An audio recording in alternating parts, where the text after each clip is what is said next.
পরাজয়ের মেনে না নেওয়ার মানসিকতা, কোনো দলকে ক্ষমতায় রাখার অথবা কোনো দল প্রার্থীকে বিজয়ী করার কোনো অভিপ্রায় তাদের নেই। আমার মনে হচ্ছে যে নির্বাচন কমিশন এবং অন্তর্বর্তীকালীন সরকার এখনো পর্যন্ত যেভাবে এগোচ্ছে একটা ভালো নির্বাচন করতে তারা সহায়ক হবে এবং তারা সার্থক হবে, সফল হবে। আইনশৃঙ্খলা রক্ষাকারী বাহিনী ফাংশন করছে নিরপেক্ষভাবে, এটা সবচেয়ে বড় কথা। তাদের কিছু দুর্বলতা আছে, কিছু ধরেন আছে, দুর্বলতা থাকতে পারে, কিন্তু সেটা উত্তর আরও বেশি শক্তিশালী হবে।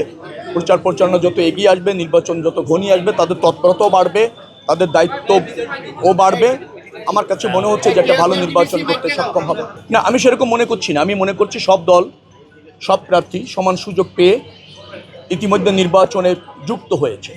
আইন শৃঙ্খলা রক্ষাকারী বাহিনীর কোনো পক্ষপাতিত্ব নাই।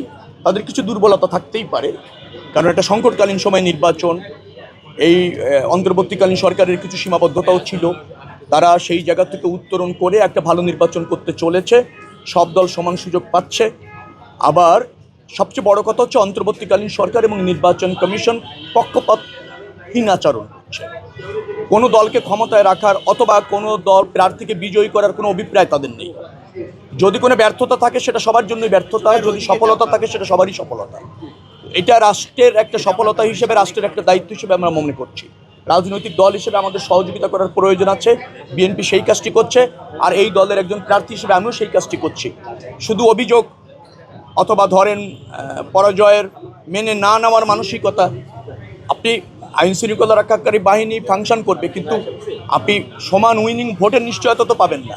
তো সেখান থেকে অনেক প্রার্থী হয়তো হতাশার থেকে অনেক অভিযোগ করছে। অভিযোগগুলি আমলে নেওয়ার প্রয়োজন আছে এবং অভিযোগ সে করতেও পারে, কিন্তু সবচেয়ে বড় কথা হচ্ছে যে নির্বাচন কমিশন এবং অন্তর্বর্তীকালীন সরকারকে ফাংশন করতে দিতে হবে। সেই জায়গায় রাজনৈতিক দলের দায়িত্ব আছে, নিশ্চয়ই রাজনৈতিক দল এবং প্রার্থীরা সেই কাজটি করবে। আমি এখনো পর্যন্ত কোনো ব্যত্যয় দেখছি না।